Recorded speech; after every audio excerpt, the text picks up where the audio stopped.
हाँ जी, question number 5 पढ़ो आप, एक्सरसाइज 4.2। देखो क्वेश्चन में तुम्हें बोल रहा है the altitude of A right triangle is 7 centimetre less than the base.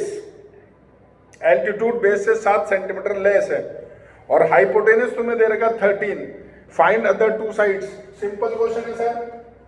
Question number 5, ये राइट एंगल ट्राइंगल बना लो एक, हाइपोटेनस तुम्हें 13 दे रखा है और जो इसकी बेस है, इसका जो बेस है, let the base of triangle जो है वो तुम लेट कर दो x मीटर। बेस को x मीटर मान लो, सेंटीमीटर सॉरी क्योंकि सेंटीमीटर दे रखा है। तो देन जो उसका एल्टीट्यूड है वो तुम्हारे पास हो जाएगा altitude of triangle x minus 7 centimetre. यहां लिखो x, यहां लिखो x माइनस 7। और अब तुम सब बच्चे जानते हो पाइथागोरस थ्योरम, जानते हो ना पाइथागोरस थ्योरम? तो यस सर। लगा दो सर। तुम जानते हो तुम्हारे पास होता है base square plus perpendicular square equals to hypotenuse square, यानी तुम लिखोगे x square plus x minus 7 का whole square equals to 13 square. अब इसको सॉल्व करो सर, स्क्वायर खोलो, फार्मूला लगाओ यहाँ पर a माइनस बी का होल स्क्वायर, सॉल्व करो, सबको उधर ले जाओ, सिंप्लीफाई कर लो, क्वाड्रेटिक इक्वेशन आ जाएगी तुम्हारे पास और मिडिल टर्म स्प्लिट कर लो। समझ गए? अगर x की, तो देखो x की वैल्यू तो 2 आएगी, कंफर्म आएगी। अगर उसमें कोई नेगेटिव है तो छोड़ देना। और एक और चीज सुन लो इंपॉर्टेंट, अगर मान लो x की दोनों वैल्यू पॉजिटिव है, बिल्कुल लो, वो दोनों वैल्यू 1 बाई 1 यहां डालना। अगर यहां डालने के बाद में इनमें कोई नेगेटिव आ गया तो फिर वो छोड़नी पड़ेगी। जैसे मान लो x आ गया 10, ठीक है, तो यहाँ 10 डालोगे तो ये हो जाएगा 3, ठीक है। अब मान लो x, मैं तो एग्जांपल दे रहा हूं तुम्हें, वो आएगा जो भी आएगा। मान लो x आ गया तुम्हारे पास में 5, तो यहाँ 5 डालोगे तो ये 5 माइनस 7 माइनस 2 हो गया, तो सर फिर वो छोड़ना पड़ेगा, फिर तुम x 5 नहीं ले सकते हो। समझ में आ गई बात क्या बोल रहा हूं मैं? समझ में आ रहा है ढंग से? ठीक है। अब इसको आगे कंटिन्यू तुम करोगे, इसको ओपन करोगे, इनटू करोगे, इधर शिफ्ट करोगे, कोऑर्डिनेट इक्वेशन बनाओगे, सॉल्व करके x की वैल्यू तुम निकालोगे। और वो लास्ट में अभी मैंने तुम में से 10 एक बच्चों को कॉपी टेस्ट करके चेक करके भेज दी है, तो वो ध्यान रखो, ये लास्ट में जो वैल्यू आती है वो यहां पुटअप करके ही लिखना पड़ता है। तुम ये लिखते नहीं हो तो नंबर कटते हैं, तो इस चीज का ध्यान रखो आप। समझ गए? Yes sir. ये गलती तुमने करी, एनसी का ध्यान रखना। ये तुम्हारे आधे नंबर जो कटे वो तुम्हारे कटे इसलिए कटे। अगला क्वेश्चन नंबर 6 पढ़ो सर।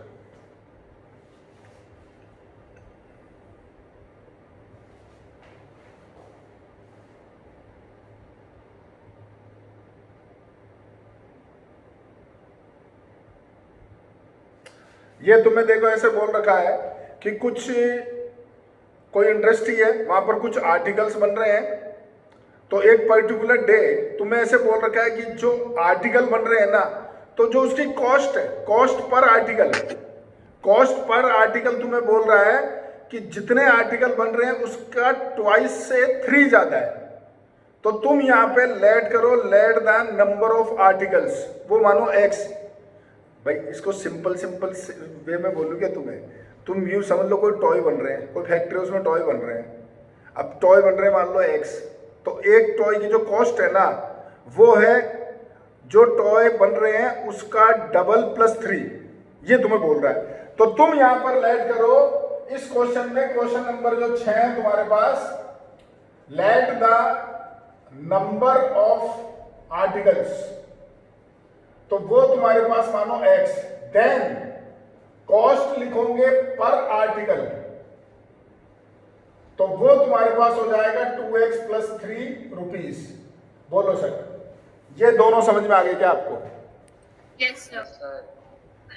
और अब तुम्हें बोल रखा है कि जो टोटल कॉस्ट है वो लग रही है 90 रुपीज। आप पढ़ सकते हो सवाल, जो टोटल कॉस्ट है वो 90 रुपीज है। यानी देखो ये कॉस्ट है एक आर्टिकल की, टोटल आर्टिकल बना रहे हो x, तो टोटल कॉस्ट हो जाएगी दिस इंटू दिस। दिमाग लगा लो आराम से। तो तुम लिखोगे अकॉर्डिंग टू क्वेश्चन ACQ, मतलब according to question 2x plus 3 multiplied by x equals to 90 rupees. बोलो सर। हाँ सर वो ATQ होगा ना? क्या होगा? सर आपने ACQ लिख दिया। अरे वो तो, अरे यार तू अंग्रेजी की क्लास थोड़ी चल रही बेटे, मैथ्स की क्लास चल रही है। अब ये तो तू ही लिख ले इतना सा तो यार। हाँ सर, इसको इंटू करो 2x स्क्वायर प्लस का 3x इक्वल्स टू 90। इसको इधर लेकर के आओ तो ये हो गया तुम्हारा माइनस 90 इक्वल्स टू 0। और वही सेम चीज दोबारा बोल रहा हूँ, इसको सॉल्व करोगे तो x की 2 वैल्यू आएगी। अगर उसमें कोई नेगेटिव है तो छोड़ देना और पॉजिटिव ले लेना, और पॉजिटिव लेके वो वैल्यू यहाँ भी डालोगे और यहाँ भी डालोगे। तो यहाँ डालोगे तो आएंगे नंबर ऑफ आर्टिकल्स, और यहाँ डालोगे तो आएगी कॉस्ट पर आर्टिकल। अब वो तुमसे पूछ क्या रहा है उसके हिसाब से तुम्हें निकालना है। बोलो सर, समझ गए? दोनों चीजें पूछ रहा देखिए, ठीक है सर। 4.2 कंप्लीट होती है। आप इसको क्वेश्चंस, दोनों क्वेश्चन सॉल्व करो पूरे पूरे कंप्लीट, फिर मैं थर्ड एक्सरसाइज पढ़ाऊंगा।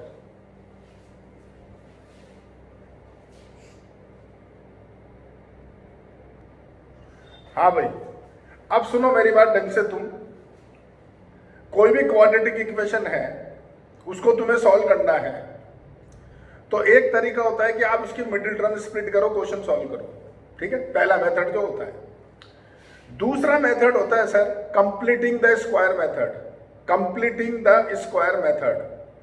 और तीसरा तरीका होता है श्रीधराचार्य फार्मूला, जिसको क्वाड्रेटिक फार्मूला बोला जाता है। 3 मेथड होते हैं, पहला स्प्लिटिंग द मिडिल टर्म, दूसरा कंप्लीटिंग द स्क्वायर मेथड, तीसरा तुम्हारा क्वाड्रेटिक फार्मूला।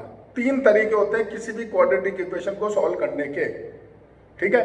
पहला जो तरीका है स्प्लिटिंग द मिडिल टर्म, वो तुम पढ़ चुके हो। दूसरा और जो तीसरा तरीका है वो तुमसे डिस्कस करेंगे। अब कुछ सवाल ऐसे होते हैं जिनको आप स्प्लिट नहीं कर सकते, वो होते ही नहीं है, तो फिर क्या कर सकते हो सर आप? तो जो क्वाड्रेटिक फार्मूला तुम्हारा है वो हर जगह लगता है, चाहे किसी क्वाड्रेटिक इक्वेशन के मिडिल टर्म स्प्लिट हो या ना हो, पर क्वाड्रेटिक फार्मूला हमेशा लगेगा, ध्यान रखना इस बात को। और कंप्लीटिंग द स्क्वायर मेथड भी हमेशा लगेगा, कंप्लीटिंग द स्क्वायर मेथड हमेशा लगता है। लेकिन अगर कभी एग्जाम में तुम्हारे सवाल आता है और तुम्हें बोला जाए सॉल्व द क्वाड्रेटिक इक्वेशन और कुछ नहीं लिखा हुआ है, तो या तो स्प्लिट कर लो आप अगर हो रहा है तो, नहीं हो रहा है तो क्वाड्रेटिक फार्मूला लगाना। कभी भी कंप्लीटिंग द स्क्वायर मेथड मत करना, कान खोल के सुन लेना। आंसर तो होगा, उसके पापा जी भी होंगे, मैं सब कर दूंगा, लेकिन नहीं करना है आपको, क्योंकि तुम गलतियां करते हो।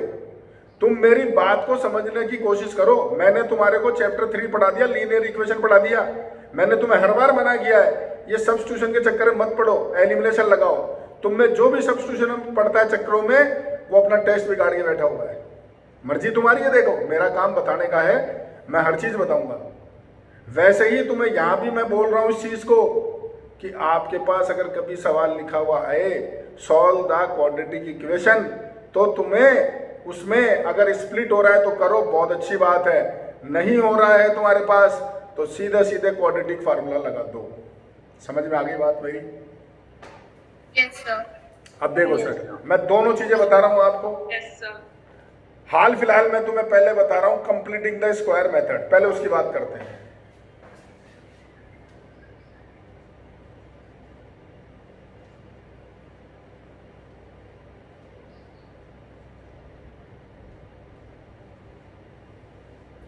जैसे एक क्वेश्चन लेता हूं sir, 2x square plus 5x minus 3 equal to 0, और तुम्हें ऐसे बोला गया कंप्लीटिंग द स्क्वायर मेथड से इसको सॉल्व करो। तो सर कैसे सॉल्व करते हैं वो आपको दिखाते हैं। तरीका क्या होता है ढंग से समझना, एक सवाल मैं करूंगा, एक सवाल तुम करोगे, इसलिए मैं तुम्हें दिखाना चाहता हूं, ढंग से सुनना। जो भी एक्स स्क्वायर का कोफिशिएंट है, जो भी एक्स स्क्वायर का कोफिशिएंट है वो तुम्हें कॉमन लेना है, चाहे वो कॉमन आए चाहे नहीं आए, पर तुम्हें कॉमन लेना है। तो यहां कोफिशिएंट देखो 2 है, तो 2 कॉमन ले लो, तो आपके पास क्या चीज आई, 2 बाहर ब्रैकेट में x square plus 5/2x minus का 3/2 और इक्वल टू 0। सर पहली लाइन समझ में आ गई क्या? बोलो। यस। अब इस 2 को इधर लेकर के आओ, ये कॉमन है बाहर, इसको नीचे लेके आओ, तो ये 0/2 होगा जो कि 0 हो जाएगा। ये 2 इधर आके डिवाइड होगा तो 0 हो जाएगा। तो तुम्हारा क्वेश्चन बचा x square plus 5/2x minus का 3/2 इक्वल टू 0। बोलो सर, समझे क्या? Yes, Yes, sir. sir. ठीक है सर। अब यहां पर हमेशा जो ये कांस्टेंट वैल्यू सबसे आखिरी में, कांस्टेंट वैल्यू एक्स स्क्वायर नहीं, एक्स नहीं, जो कांस्टेंट वैल्यू है उसको हमेशा आरएचएस में ले आना, हमेशा उसको आरएचएस में ले आना। तो क्या चीज आई तुम्हारे पास? आया x square plus 5/2x equal to 3/2। बोलो सर, ये लाइन समझ में आई क्या? जवाब दो। Yes, sir. ठीक है। अब सबसे इंपॉर्टेंट पार्ट आ रहा है, वो ढंग से सुनना। अब आ रहा है इंपॉर्टेंट पार्ट। एक्स का कोफिशिएंट देखो क्या है? 5/2. It's like 5/2. एक्स का कोफिशिएंट है 5/2। क्या कोफिशिएंट है सर? 5/2। 5/5. इसको हमेशा हाफ से इंटू करना, हमेशा। किससे इंटू करना? 1/2 से। जो भी एक्स का कोफिशिएंट है उसको हमेशा 1/2 से इंटू करना, उसका स्क्वायर करना। मैं दिखा रहा हूं रफ में, देखो। जो भी एक्स का कोफिशिएंट है उसको 1/2 से इंटू करोगे, ये 5/4 आएगा। इसका जो स्क्वायर है वो दोनों तरफ ऐड करो। दोबारा बोल देता हूं, दोबारा सुन लो। जो भी एक्स का कोफिशिएंट है उसको हमेशा हाफ से इंटू करना है। जो 100 की वैल्यू आ रही है, इसका जो स्क्वायर है वो दोनों तरफ ऐड करना है, इधर भी ऐड करना है और इधर भी ऐड करना है। तो देखो, x square plus 5/2x plus ये हो गया 5/4 का होल स्क्वायर, और ये हो गया 3/2 प्लस तुम्हारा 5/4 का होल स्क्वायर। सर ये लाइन समझ गए क्या? जवाब दो। Yes, sir. Yes, sir. समझ गए? अब ढंग से Yes, sir. देखो, अब मेरी बात ढंग से सुनना। ये है तुम्हारा ए स्क्वायर, ये है तुम्हारा बी स्क्वायर, और ये है 2ab। चेक कर लो, ये है ए स्क्वायर, ये है बी स्क्वायर, और ये 2ab। ए देखो क्या है? x। बी देखो क्या है? 5/4। ए है x, बी है 5/4, 2ab निकालो तो वो आएगा 5/2x। चेक कर लो आराम से। मैंने करा क्या है यार? तुम टॉपिक का नाम तो सुनो, कंप्लीटिंग द स्क्वायर मेथड। तो मैं कर यही तो रहा हूं, मैं इधर होल स्क्वायर ही तो बना रहा हूं। इधर होल स्क्वायर जो बना रहा हूं वो किसका बनेगा? a प्लस बी का होल स्क्वायर, या बनेगा a माइनस बी का होल स्क्वायर। अगर यहाँ पर प्लस है तो a प्लस बी का होल स्क्वायर, अगर यहाँ पे माइनस है तो a माइनस बी का होल स्क्वायर। समझ में आ रही मेरी बात? Yes, sir. Yes, sir. Yes, sir. Yes, sir. तो सर ये पूरा मिलकर के बन गया, ढंग से देखो, x प्लस 5/4 का होल स्क्वायर, और ये तुम्हारा 3/2 है, और ये सॉल्व करोगे 25/16। बोलो सर, लाइन समझ में आएगा? बोलो। Yes, sir. Yes, sir. अब इधर करो सॉल्व, इसको रहने दो, इसको सॉल्व करो। तो 16 एलसीएम आ गया, ये हो गया 8 3 हो गया 24, प्लस ये हो गया तुम्हारा 25, तो ये आ गया 49/16। ऊपर लिख रहा हूं x प्लस 5/4 का होल स्क्वायर इक्वल टू 49/16। यहां तक समझ गए क्या? Yes, sir. Yes, sir. अब सर यहां से स्क्वायर हटाओगे, यहां से स्क्वायर हटाओगे, और स्क्वायर हटा के इधर रूट करोगे। जानते हो इधर से स्क्वायर हटाते हो तो इधर रूट साइन लगता है, तो समझते ही हो। Yes, sir. Yes, sir. तो यहां से आप स्क्वायर हटाओगे तो इधर लग जाएगा तुम्हारा रूट 49/16। लेकिन ये भी याद रखो, जब भी स्क्वायर हटा के रूट लगाते हैं ना तो प्लस माइनस साइन दोनों आते हैं, खाली एक साइन नहीं, प्लस माइनस साइन दोनों आते हैं। तो यहां तुम लिखोगे प्लस माइनस साइन। समझे क्या? बोलो। Yes, sir. Yes, sir. Yes, sir. और इसका तुम ले लो रूट, तो ये रूट हो गया तुम्हारे पास, प्लस माइनस क्या हो गया 7/4। अब दो केस कर लो सर, एक बार x प्लस 5/4 को ले लो 7/4, और एक बार x प्लस 5/4 को ले लो माइनस का 7/4। बोलो सर, समझ में आया क्या? बोलो। Yes, sir. Yes, sir. Solve कर लो, इसको इधर लाओ। x बराबर 7/4 माइनस 5/4, तो x बराबर हो गया 2/4, x बराबर हो गया 1/2। x बराबर हो गया माइनस 7/4 माइनस 5/4, x हो गया माइनस 12/4, तो x आ गया माइनस का 3, यानी दो आंसर आ गए, एक 1/2 और एक -3। लो सर, सवाल खत्म। यह है तुम्हारे सामने कंप्लीटिंग द स्क्वायर मेथड। समझ गए? Yes, sir. Yes, sir.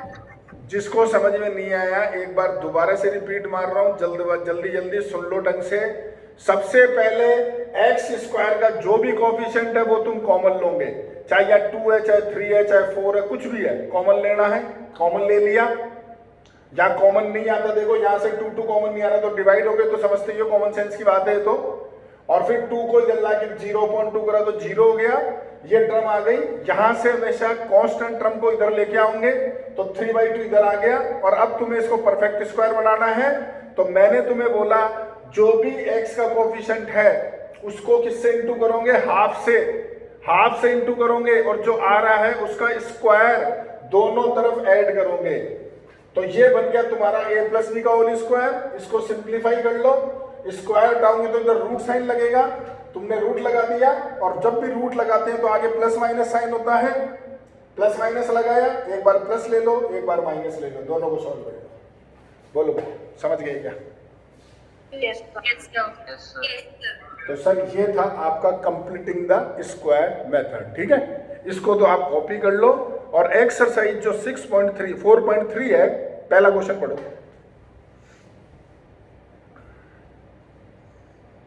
पहला सवाल पढ़ लिया जी?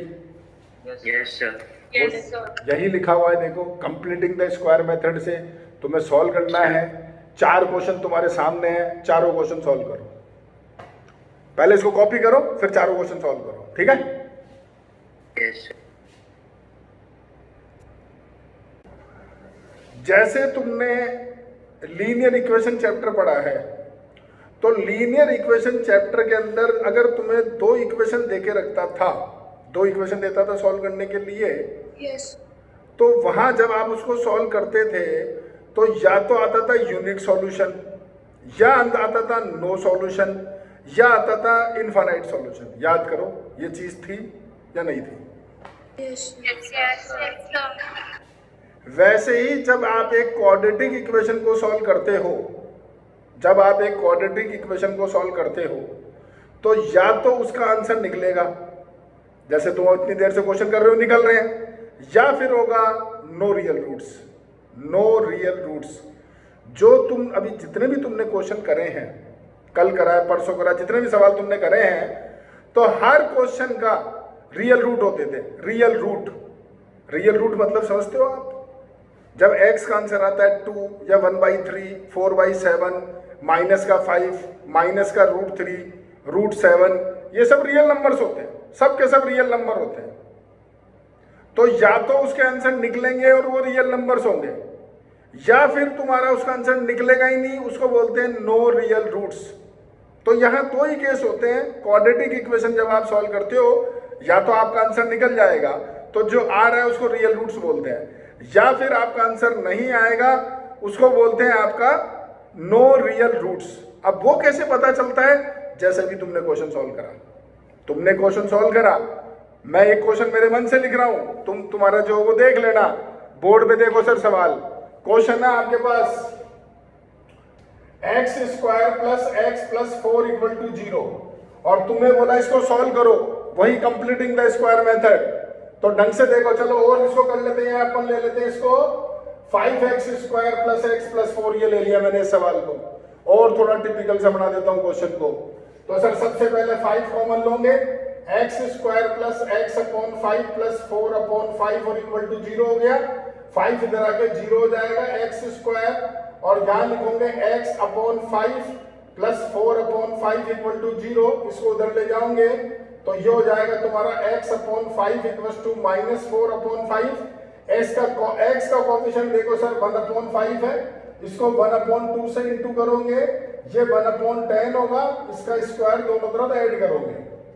बोलो भाई, ये समझ गए आप? Yes, sir. अब ये तुम्हारे पास बन गया, देखो ढंग से x + 1/10 का होल स्क्वायर, और इधर देखो सर 1/100 -4/5, तुमने लिया 100 एलसीएम, तो ये हो गया तुम्हारा 1 - 20 से सॉल्व करोगे तो 80, तो ये आ गया माइनस का 79/100, और ये है तुम्हारा x + 1/10 का होल स्क्वायर। तुमने स्क्वायर हटा के तो रूट लगाया, तो x प्लस 1/10 आ गया तुम्हारा रूट में -79/100 विथ प्लस माइनस। तो सर इसके आगे तुम सॉल्व नहीं करोगे क्योंकि रूट में माइनस आ गया, माइनस का रूट निकालना तुम नहीं जानते हो, तुम सिर्फ प्लस का रूट निकालना जानते हो। तो इसके आगे कुछ नहीं करोगे और यहां तुम लिख दोगे नो रियल रूट्स। तो इसके बाद आप लिख देना सर नो रियल रूट्स। बोलो भाई समझ में आ गया क्या? जवाब दो। Yes, sir. एक बार वापस समझा दो, बहुत क्रैक हुई थी आपकी वॉइस। कोई बात नहीं, ये तो सिंपल चीज है, इसमें तो कुछ समझाने का ही नहीं। बोलो। Yes, sir. भाई ये तो जो तुम कर रहे हो वो ये तुम्हारा सेम चीज है, इसमें तो कुछ स्पेशल है ही नहीं भाई। ठीक है। यहां आकर के तुम मेरा रूट में माइनस साइन आ गया, तो रूट में जब Yes. कभी माइनस साइन आता है, रूट में माइनस साइन, तो माइनस का रूट निकालना आप नहीं जानते हो, माइनस का रूट नहीं निकाल सकते आप, तो वहां लिख दो नो रियल रूट्स और वहीं क्वेश्चन छोड़ दो। ठीक है सर। समझ गए? अब ये सेम चीज तुम्हारा फोर्थ पार्ट देखो। ठीक है जी, इसको लिख लो आप। अब आपका होमवर्क क्या है वो सुन लो आप। कोई एक्सरसाइज में सवाल नहीं है, तुमने फर्स्ट एक्सरसाइज और सेकंड एक्सरसाइज 2 कर ली, कंप्लीट है तुम्हारी। उन दोनों के एग्जाम्पल्स, ये तुम्हारा होमवर्क है। फर्स्ट और सेकंड एक्सरसाइज के एग्जाम्पल्स, यही आपका होमवर्क। ठीक है? Yes, sir.